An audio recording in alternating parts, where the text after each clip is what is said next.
Hello बच्चों, Mishra education में आप सभी का स्वागत है।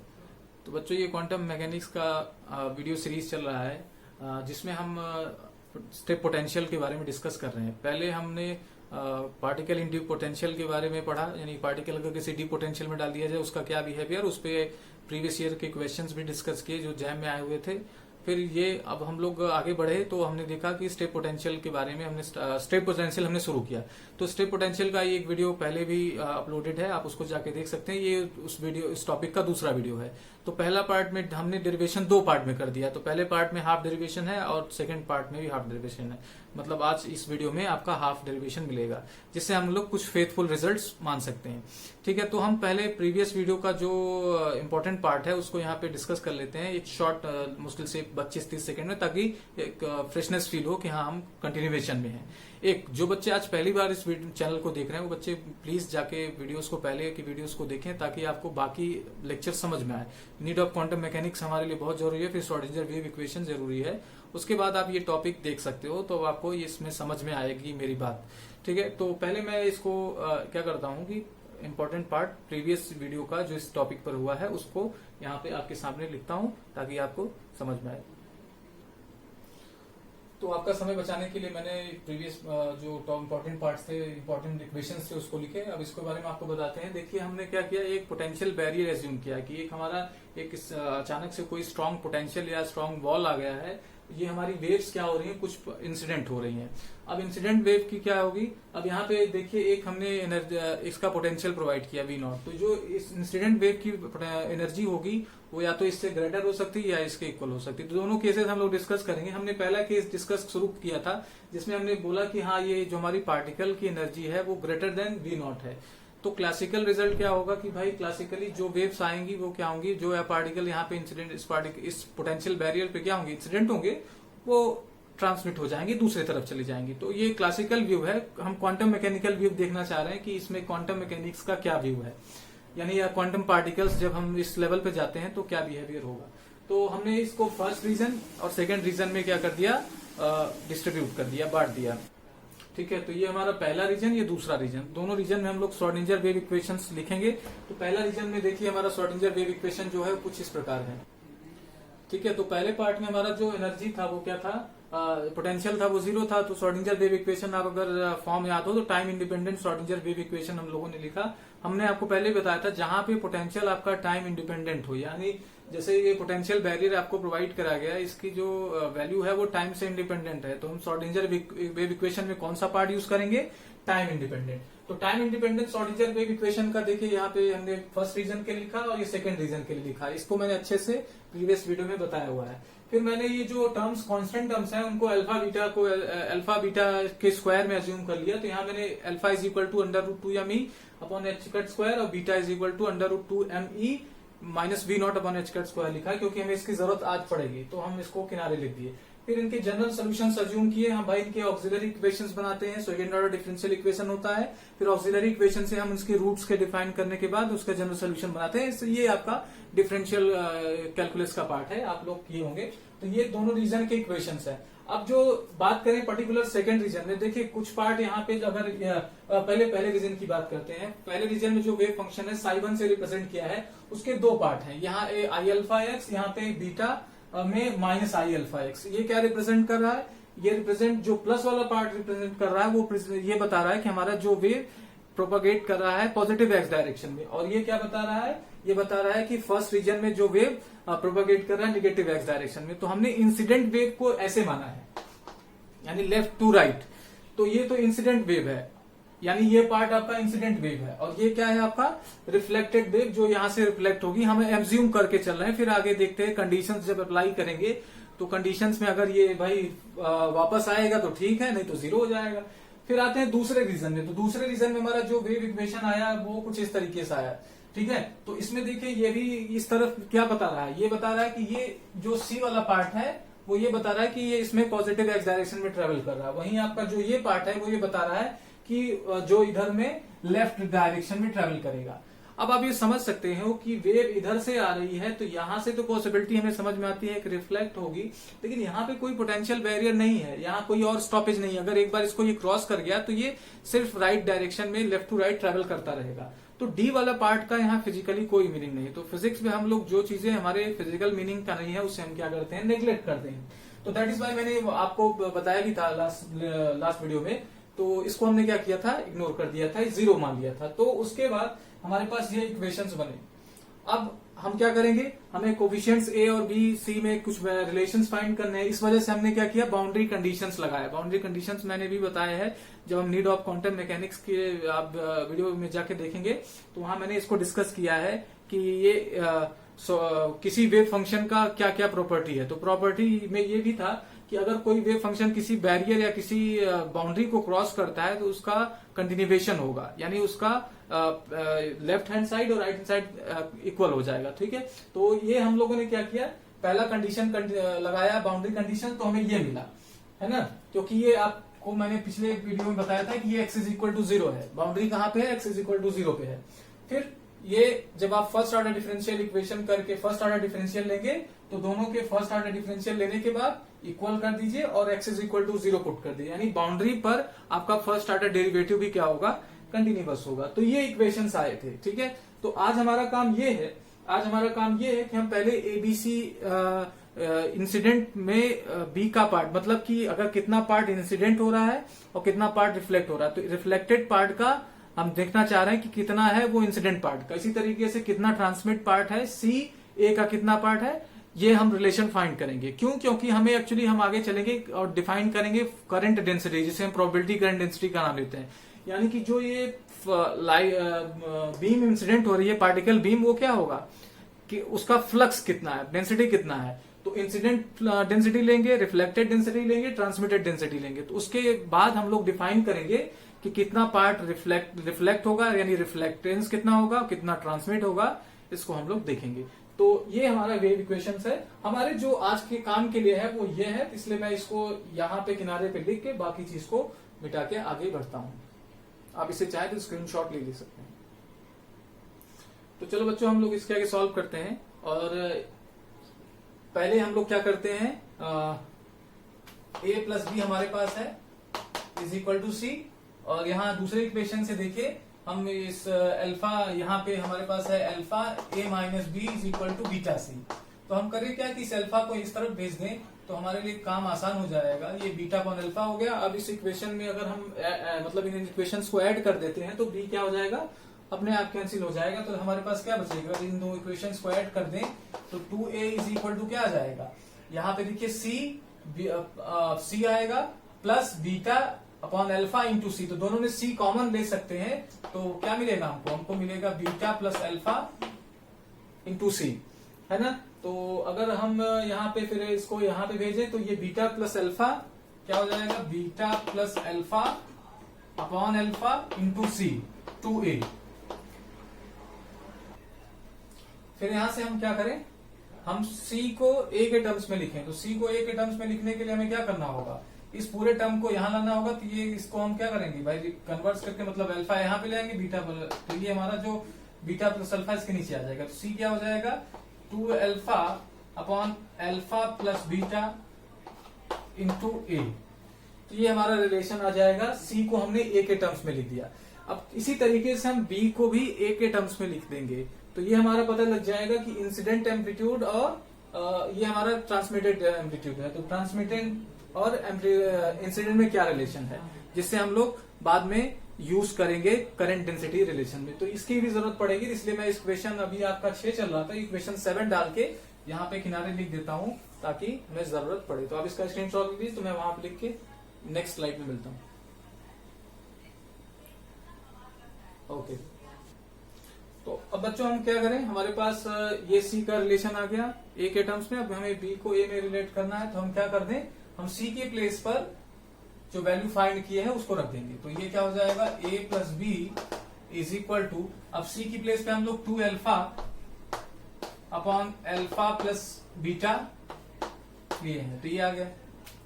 अब इस a को हम इधर ट्रांसफर करेंगे तो ये क्या हो जाएगा, इधर आके आपका माइनस ए हो जाएगा। तो देखिए माइनस ए हो जाएगा। अब a दोनों में कॉमन है तो हम कॉमन लेंगे, तो ये क्या बचेगा, पहली प्लेस पे तो आपका 2 alpha upon alpha plus beta आ जाएगा और -1 फिर ब्रैकेट क्लोज a आ जाएगा। अल्फा प्लस बीटा यहाँ पे आएगा, तो 2 अल्फा में से आप देखें ध्यान से, अच्छा मैं एक लाइन कर देता हूं। अच्छा, जो बच्चे लगता हो कि हाँ टाइम दे रहे हैं डेरिवेशन में, वो आप प्लेबैक स्पीड में जाके स्पीड बढ़ा के वीडियो को फास्टली मतलब बहुत तेजी से भी देख सकते हैं। कुछ बच्चों का मैथमेटिक्स बहुत अच्छा होता है, उनको लगता है कि सर बहुत टाइम ले रहे हैं, तो ये उनके लिए भी है जो मतलब धीरे मतलब जिनका मैथ्स थोड़ा वीक है। सब ये पूरा मतलब परिवार के लिए है भाई, छोटा बड़ा उसमें है ना, कुछ कमजोर बच्चे भी हैं, कुछ अच्छे बच्चे हैं, तो सबके लिए ऑप्शंस हैं। आप स्पीड बढ़ा के मैथमेटिक्स जल्दी देख सकते हैं। तो 2 अल्फा में से अगर एक अल्फा माइनस कर दे तो हमारा ये क्या बच जाएगा, alpha minus beta upon alpha plus beta upon A. तो ये देखिए हमने बी को ए के टर्म्स में लिख दिया, तो इस इक्वेशन की भी जरूरत पड़ेगी और इसे इक्वेशन नंबर 8 दे देते हैं। तो और इसको मैं यहां लिख के इसको मिटा के फिर आगे पढ़ता हूं। तो आप इसे स्क्रीनशॉट ले लीजिए, फिर मैं आगे चलूँ। ओके, ठीक है बच्चों।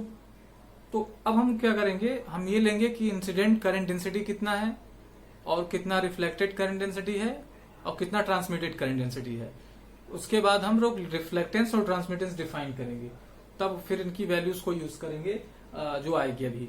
तो अब आप देखिए, जो मैंने आपको बताया कि जो साई फर्स्ट यानी फर्स्ट रीजन के लिए आपने वेव फंक्शन लिखा था, सेकंड रीजन के लिए वेव फंक्शन लिखा था, तो जिसमें आई अल्फा एक्स रहेगा, ये जो आपका पार्ट था। जो इंसिडेंट की बात करें तो साई इंसिडेंट आपका यहाँ पे हो जाएगा A E to the power I alpha x, और साई रिफ्लेक्टेड जो होगा वो होगा B E to the power minus alpha x.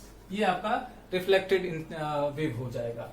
और ट्रांसमिटेड वही आपका हो जाएगा बी ट्रांस, मैं लिख दे रहा हूं साई ट्रांस सी इंटू आई सी इंटू ई पावर आई बीटा एक्स। ठीक है, तो ये आपका रिफ्लेक्टेड पार्ट, ट्रांसमिटेड पार्ट और इंसिडेंट पार्ट हो गया। अब हमें करंट डेंसिटी निकालनी है। तो करंट डेंसिटी क्वांटम मैकेनिक्स में कैसे डिफाइन होता है, करंट डेंसिटी मतलब पर यूनिट एरिया में कितनी बीम्स आ रही हैं, तो इसको करंट डेंसिटी का नाम दे सकते हो आप। तो करंट डेंसिटी कैसे डिफाइन होता है, जे से इसको यहाँ पे रिप्रेजेंट करते हैं क्वांटम मैकेनिक्स में। इसका जो फॉर्मूला होता है वो होता है एच कट अपॉन 2mi। देखिए ये किसी बुक में आई ऊपर होता है, किसी में नीचे होता है, तो उसमें कंफ्यूजन नहीं, आई आप ऊपर नीचे मल्टीप्लाई करके चेंज कर सकते हैं। ये जे, उसके बाद ब्रैकेट में आएगा Sai star D Sai over D x minus psi D Sai star D x upon ये आपका। ठीक है, तो अगर आप इंसिडेंट करंट डेंसिटी निकालना चाह रहे हो तो आप साई क्या ले लो, ये ले लो। अगर आप रिफ्लेक्टेड करंट डेंसिटी निकालना चाह रहे हो तो ये ले लो, आप साई आप ये एज्यूम कर लो। और अगर ट्रांसमिटेंस यानी सॉरी ट्रांसमिट करंट डेंसिटी निकालना चाह रहे हो तो ये ले लो। उसके बाद इस इक्वेशन में रख के वैल्यूज सॉल्व कर लीजिए, जे आ जाएगा। तो जे जो आएगा उसको हम बोलेंगे, अगर इंसिडेंट वेव ले रहे हैं तो इंसिडेंट करंट डेंसिटी, ट्रांसमिट ले रहे हैं, ट्रांसमिट पार्ट ले रहे हैं तो ट्रांसमिटेड करंट डेंसिटी, और इसी तरीके से रिफ्लेक्टेड करंट डेंसिटी जब हम ये देंगे। तो मैं एक आपको करके दिखाता हूं कि क्या प्रोसीजर है, बाकी आप उसी मेथड पे करके देख सकते हैं। तो अगर आप हम बात करें इंसिडेंट की, अगर हम इंसिडेंट की बात करें साई इंसिडेंट की, तो साई इंसिडेंट कितना है भाई, A E to the power I alpha X, ये है ना। अब हमें इस इक्वेशन में स्टार भी चाहिए, तो हम लोग क्या कर लें, स्टार भी कर लें, फाइंड कर ले लगे हाथ।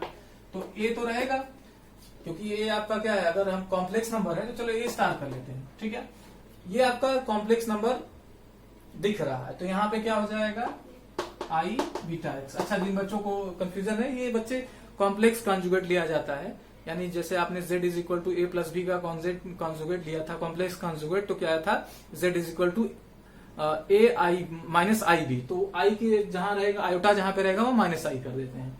तो अब हम इस इक्वेशन में देखिए वैल्यूज हमारे पास सभी आ गई, हम क्या कर लेंगे, फाइंड कर लेंगे। अब D psi by D x find कर सकते हैं, D Sai star by D x कर सकते हैं। तो अगर हम डायरेक्ट इसी में करें तो ज्यादा अच्छा है, क्या बार बार एक ही चीज लिखना। तो j is equal to H cut upon 2mi आ गया।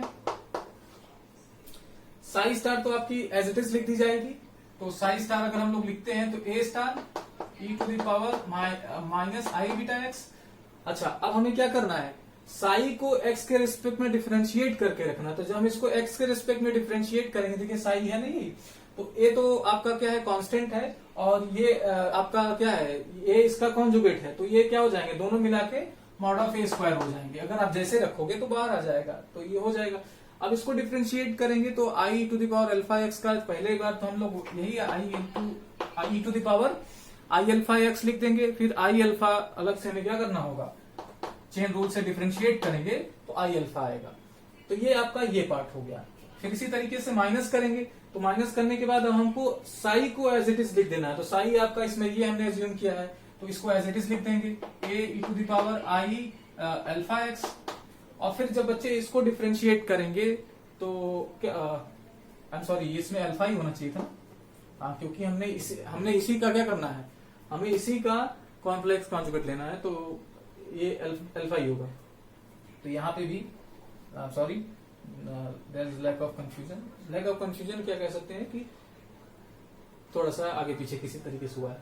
हाँ ठीक है, तो ये I A to the power I alpha X, जब हम इसको डिफ्रेंशिएट करेंगे तो अब क्या होगा, जब हम ये ए स्टार तो यहां से आएगा और ये कांस्टेंट होने के साथ ये मॉड ऑफ ए स्क्वायर बना लेगा, है ना। और इसको जब डिफरेंशिएट करेंगे तो ये तो एज इट इज ये टर्म आएगा, लेकिन ये आपका ये एक्सपोनेंशियल में जो टर्म है एक्स्ट्रा माइनस आई अल्फा ये भी आ जाएगा। तो जो यहां से माइनस आएगा इसको क्या कर देगा, प्लस कर देगा, और ये आपका आई अल्फा और E to the power I alpha X आ जाएगा। देखिए थोड़ा सा कंफ्यूजन ना हो, इसमें लाइन खींच दे रहा हूँ, ये आपका थोड़ा। अब ध्यान से देखो, mod of A square common दिख रहा है।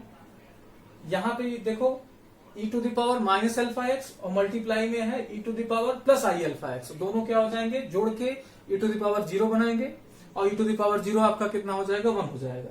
सिमिलरली अब यहाँ पे आ जाओ, यहाँ पे भी आप देखो, यहाँ पे भी आपका ये आपका plus term plus I alpha x power में है और इसमें माइनस आई अल्फा एक्स पावर में है, तो दोनों क्या करेंगे, e टू द पावर 0 बनाएंगे, ये 1 दे देगा, तो इस प्लेस पे आई अल्फा बच गया, इस प्लेस पे आई अल्फा बच गया, तो यानी दोनों टर्म्स क्या हो गए, इक्वल हो गए। ये भी टर्म आपका सेम है, ये भी आपका, तो यहाँ से आपका जो टर्म आ जाएगा j is equal to H cut upon 2mi, H cut upon 2mi, यहां से आपको मिल जाएगा मॉड ऑफ ए स्क्वायर और 2 आ जाएगा, 2i अल्फा। अरे कैलकुलेट करोगे तो आएगा, तो 2 से 2 कैंसिल हो जाएगा, i से i कैंसिल हो जाएगा, तो जो चीज बच जाएगी वो क्या हो जाएगी, आपकी इंसिडेंट करंट डेंसिटी। तो इंसिडेंट करंट डेंसिटी की जो वैल्यू आएगी वो ध्यान से देखिए, मैं यहाँ पे लिखता हूं, तो जे इंसिडेंट जो आएगी आपकी वो हो जाएगा h cut upon m alpha mod of A square.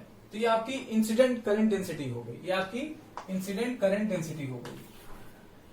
अब इसी तरीके से हम लोग क्या करेंगे, जब रिफ्लेक्टेड करंट डेंसिटी निकालना होगा, नेक्स्ट हमारा रिफ्लेक्टेड ही निकालना है, तो रिफ्लेक्टेड निकालने के लिए हम साई की जगह जो यहाँ पे साई इंसिडेंट एज्यूम किया है वो साई रिफ्लेक्टेड ले लेंगे, उसका कॉन्जुगेट फाइंड कर लेंगे, फिर ये प्रोसीजर करेंगे, फिर आपका क्या आ जाएगा, जे रिफ्लेक्टेड आ जाएगा, फिर जे ट्रांसमिटेड निकालेंगे, यानी ट्रांसमिटेड करंट डेंसिटी, तो यही प्रोसीजर करके जे ट्रांसमिटेड निकालेंगे। तो अब मैं डायरेक्ट वैल्यू लिखूंगा, लेकिन आप एग्जाम में अगर क्वेश्चन आता है तो आपको करना पड़ेगा, इसलिए आप अपनी नोट्स में करें। अगर फिर भी आपको लगता है कि प्रॉब्लम है तो आप कहो, तो मैं आपको पर्सनली वीडियो बना के आपको सेंड करूंगा, ठीक है। तो मैं इसको मिटा के आगे बढ़ता हूं और जे ट्रांसमिटेड और जे रिफ्लेक्टेड की वैल्यू यहां पर लिखूंगा। तो अब आप देखिए हमारे सामने स्क्रीन पर जे इंसिडेंट यानी जो करंट डेंसिटी इंसिडेंट हुई है वो लिखी गई है, H alpha upon M into mod of A square. J reflected क्या है, minus H alpha upon M into mod of B square. यहाँ माइनस ये रिप्रेजेंट कर रहा है कि वो नेगेटिव एस डायरेक्शन में आएगा। भाई जो रिफ्लेक्ट होगा, अगर आप डायग्राम याद रखें तो देखेंगे कि लेफ्ट डायरेक्शन में मूव कर जाएगा। तो जे ट्रांसमिटेंस फिर भी जे ट्रांसमिटेंस फिर लिखा गया है एच बीटा अपॉन एम और ये into mod of C square. तो ये आपके तीनों करंट डेंसिटीज लिखी हैं।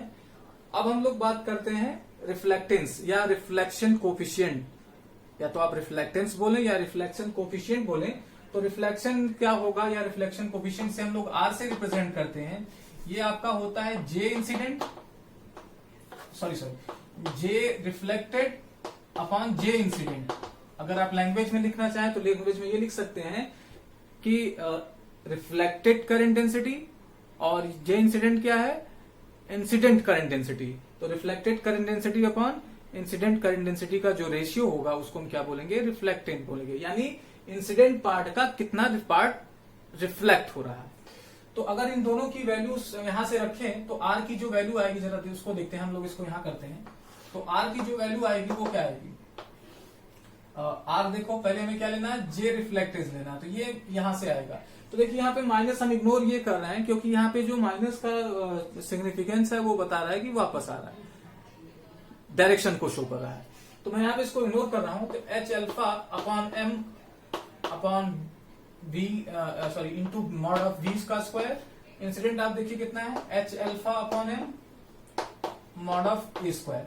तो देखिए H alpha upon M, H alpha upon M क्या हो गया, सेम है, कट जाएगा, क्या बचेगा हमारे पास जो बचेगा मैं यहां लिख देता हूं better, R is equal to mod of B square upon mod of A square. अब देखिए बी और ए को हमने ऑलरेडी टर्म्स में, एक दूसरे के टर्म्स में लिखा हुआ है, कहा, ये देखिए इक्वेशन 8 में। तो इक्वेशन 8 में अगर हम इस ए को यहां इसके नीचे ले लें, बी अपॉन ए, तो हम क्या कर सकते हैं, alpha minus beta upon alpha plus beta से क्या कर सकते हैं, इसको रिप्लेस कर सकते हैं। तो यहां वही करने वाले हैं।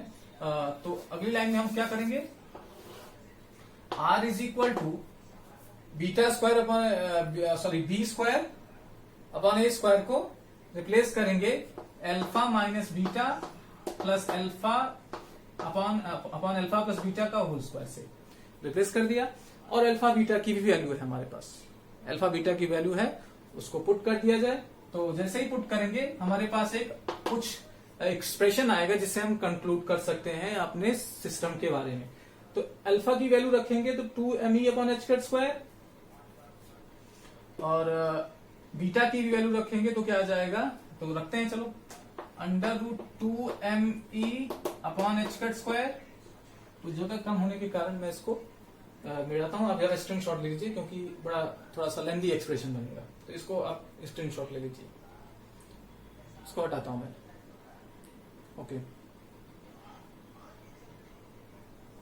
चलिए अब वैल्यूज रखते हैं।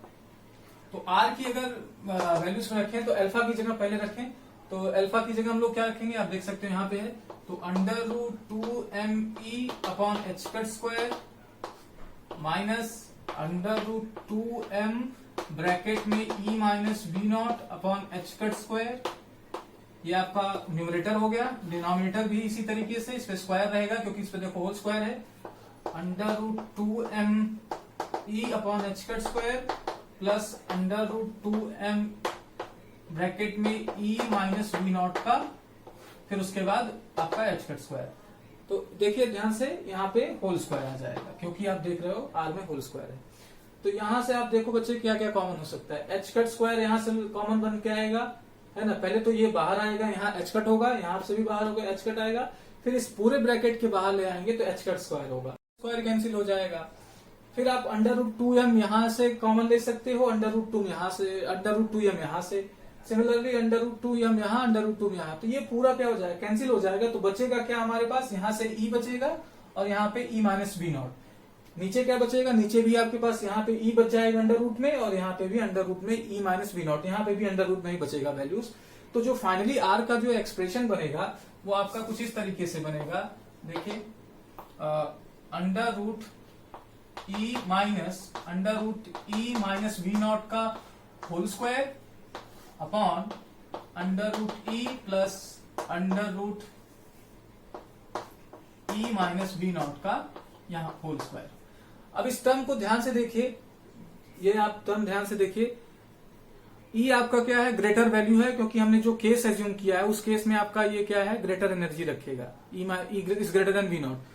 तो अगर ये आपकी नेगेटिव क्वांटिटी भी आएगी तो ओवरऑल क्या है, स्क्वायर है तो पॉजिटिव हो जाएगा, लेकिन फिलहाल इस केस में हमारा ये पॉजिटिव क्वांटिटी आएगा। तो ये रिफ्लेक्टेंस एक पॉजिटिव क्वांटिटीज है, यानी ये शो कर रहा है कि कुछ पार्ट जरूर रिफ्लेक्ट करेगा। तो यही इंटरेस्टिंग रिजल्ट है कि अगर एनर्जी पार्टिकल की ज्यादा है तब भी क्या होगी, उस बैरियर से कुछ पार्ट रिफ्लेक्ट जरूर होगी। यही क्वांटम मैकेनिक्स का यहाँ पे इंटरेस्टिंग पार्ट है। तो रिफ्लेक्टेंस हमको समझ में आया। अब हमें एक दूसरा पार्ट जो देखना है वो ट्रांसमिटेंस देखना है। तो मैं इसको इन सबको रिमूव करता हूँ, आप जरा स्क्रीनशॉट ले लीजिए। ओके, तो चलिए अब ट्रांसमिटेंस निकालते हैं, या ट्रांसमिशन कोएफिशिएंट, इसे हम लोग बच्चे टी से रिप्रेजेंट करते हैं। आप लोग लिख लीजिएगा ट्रांसमिटेंस कोएफिशिएंट, ट्रांसमिटेंस या ट्रांसमिशन कोफिशिएंट टी से रिप्रेजेंट करते हैं। टी क्या होगा कि कितना पार्ट ट्रांसमिट हो रहा है और उसको डिवाइड करेंगे कितना, किससे, कि कितना पार्ट इससे इंसिडेंट हो रहा है। चलिए अब ये वैल्यूज रखते हैं। देखिए अगर हम पहले ट्रांसमिटेंस का रखेंगे तो H cut beta upon M mod of C square upon, अब जे इंसिडेंट का रखेंगे तो H cut alpha upon M mod of A square. तो H cut upon M cancel हो जाएगा, हमारे पास क्या बचेगा, बीटा अपॉन अल्फा और mod of C square upon A square. तो जो अगली लाइन में हमारे पास आएगा वो transmittance T is equal to beta upon alpha mod of C square upon mod of A square. ठीक है, तो बीटा और अल्फा की वैल्यू यहां से हमें मिल जाएंगी, सी और अपॉन ए की वैल्यू हम लोग इक्वेशन नंबर 7 से निकाल सकते हैं। कैसे, अगर हम सी को यहां ले आके इसके नीचे लिख दें तो देखिए सी अपॉन ए क्या आ जाएगा, 2 alpha upon alpha plus beta, और चूंकि स्क्वायर है तो स्क्वायर कर देंगे। तो चलो वैल्यूज रखते हैं। पहले तो हम mod of C square C upon A की वैल्यू रख देते हैं, तो बीटा अपॉन अल्फा और ये आ जाएगा आपका 2 अल्फा का स्क्वायर और नीचे आ जाएगा अल्फा प्लस बीटा का स्क्वायर। आप देख सकते हो कि इस पे स्क्वायर है। ठीक है, इसको और फर्दर सॉल्व करते हैं। देखिए एक अल्फा ये क्या कर देगा, कैंसिल कर देगा, तो ये बीटा और यहाँ 2 का स्क्वायर तो 4 अल्फा, तो ये बीटा इंटू 4 अल्फा और नीचे क्या आ जाएगा, अल्फा प्लस बीटा का होल स्क्वायर। ओके, तो इसको आप जल्दी से लिखिए, तो मैं इधर की चीजें हटा देता हूं क्योंकि इनमें जरूरत पड़ेगी।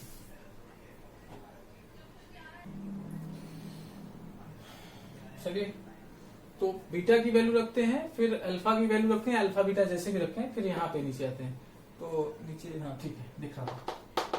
तो यहाँ पे बच्चे 4 अल्फा की वैल्यू हम लोग रखें तो क्या मिलेगा हमें, √2me upon H cut square into √2m beta की वैल्यू में क्या है, e माइनस वी नॉट। तो मैंने पहले अल्फा की रखी है, बाद में बीटा की रखी है, क्योंकि नीचे भी उसी ऑर्डर में रखेंगे तो लर्न करने में आसानी होती है।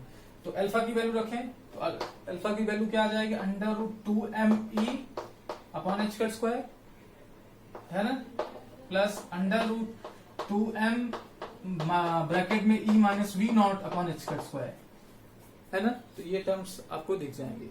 अब देखो यहां से एच कट स्क्वायर, यहां से एच कट स्क्वायर अगर हम निकालें तो ये प्रॉपर एच कट स्क्वायर यहां से निकलेगा, और यहाँ पे अगर आप कहोगे सर कि यहाँ तो प्लस है, तो यहाँ आपका देखेंगे कि होल स्क्वायर है। तो जब ये यहाँ से एच निकलेगा, यहाँ से एच निकलेगा, दोनों कॉमन होगा, और जब बाहर निकलेगा तो ब्रैकेट के क्या हो जाएगा, 1 अपॉन एच कट स्क्वायर।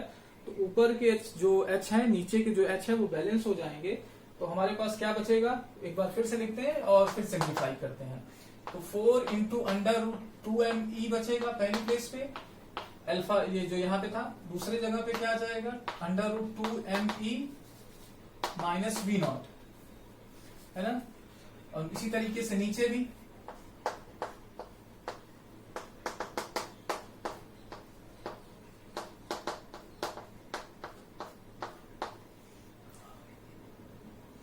है ना। अब फिर आप देखिए √2m, यहां से √2m ये पूरा 2m हो जाएगा, और यहां से भी आप √2m कॉमन लेंगे।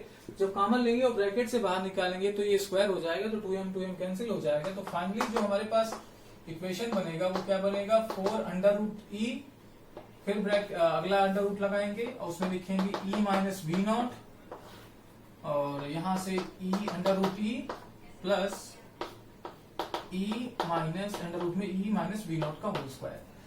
तो ये आपका फाइनल ट्रांसमिटेंस का इक्वेशन बनेगा जो आपको वैल्यू बताएगा। तो ये तो एज यूजुअल था भाई। जो यहाँ पे ट्रांसमिट की बात कर रहे हैं वो तो क्लासिकली भी यही था कि कुछ पार्ट भाई क्या होगा, ट्रांसमिट होगा। तो ट्रांसमिटेंस ठीक है, लेस देन आवर रिक्वायरमेंट है, क्योंकि हम जानते हैं कि हमारा क्लासिकली 100% क्या होगा, ट्रांसमिशन होगा। फिलहाल यहाँ पे 100% नहीं हो रहा, तो हम इस पे फर्दर डिस्कशन करेंगे अगली वीडियो पर। एक तरीके से हमारा जो पहला केस है इसका ये कंप्लीट हुआ, यानी E is greater then V not complete हुआ, यानी जब हम पार्टिकल को ग्रेटर एनर्जी का ले रहे हैं तो क्या रिजल्ट है। अब इसका दूसरा पार्ट हम अगले लेसन में करेंगे, अगले लेक्चर में करेंगे, और उसको पूरा एक ही वीडियो में करने की कोशिश करेंगे, क्योंकि तरीका हमको पता लग गया किस तरीके से इसमें काम करना है। ये टॉपिक इंपॉर्टेंट है न केवल आपके बीएससी के एग्जाम्स में, साथ साथ जैम में भी आने वाले क्वेश्चंस में, और आगे गेट CSIR और इन सब में भी जरूरत पड़ेगी। तो इसको बहुत अच्छे से लिखिएगा, बहुत क्वालिटी नोट्स है, और इसमें मैंने कोशिश की है कि सारी चीजें आपको मिल जाएं, और आगे भी इस तरीके की कोशिश बनी रहेगी। तो बच्चों, ये चैनल मैंने आपके लिए ही स्टार्ट किया है, क्योंकि मैंने देखा कि बाकी सारे चैनल्स जो हैं वो या तो गेट CSIR या जैम लेवल के क्वेश्चंस करा रहे हैं, लेकिन जो बच्चे बीएससी में स्ट्रगल कर रहे हैं, अभी बीएससी में पढ़ रहे हैं, उनको कैसे प्रॉपर नोट्स मिले, तो उसके लिए मैंने ये चैनल शुरू किया। तो ये बच्चे आप चाहें तो इससे पूरा नोट्स बनाएंगे, और जैसे जैसे मेरे चैनल्स का थोड़ा सा विस्तार होगा, तो थोड़ा मैं भी सेटअप हो जाऊं, तो मैं आपको प्रॉपर हर रोज पढ़ाया करूंगा, या जो भी मेरे पास नॉलेज है आपको दिया करूंगा। उसके लिए आपके सपोर्ट की जरूरत है, और आप वीडियोस को देखें, पूरा देखें, स्पीड बढ़ा के देख लें। अगर आपको लगे कि हाँ मैथ्स स्लो कर रहे हैं, मैथ्स इसलिए स्लो करता हूं क्योंकि सभी को समझ में आए, तो आप स्पीड बढ़ा के जल्दी से देख सकते हैं। तो ये आपका भी प्रॉब्लम सॉल्व हो जाएगा, और जिनका है प्रॉब्लम वो तो देख ही लेंगे। ठीक है, तो वीडियो नोट्स बनाइए और वीडियोस को लाइक करिए। वीडियोस को लाइक करने से आपका कुछ जाएगा नहीं, लेकिन मेरे चैनल्स का थोड़ा सा विस्तार जरूर होगा। और चैनल को सब्सक्राइब करिए, और लोगों को बताएं जो इस फील्ड में, जो इस में पढ़ रहे हैं बीएससी फिजिक्स लेके, उनके लिए ये इम्पोर्टेंट है। तो बच्चों, आज के लिए इतना ही। बहुत बहुत धन्यवाद आपका।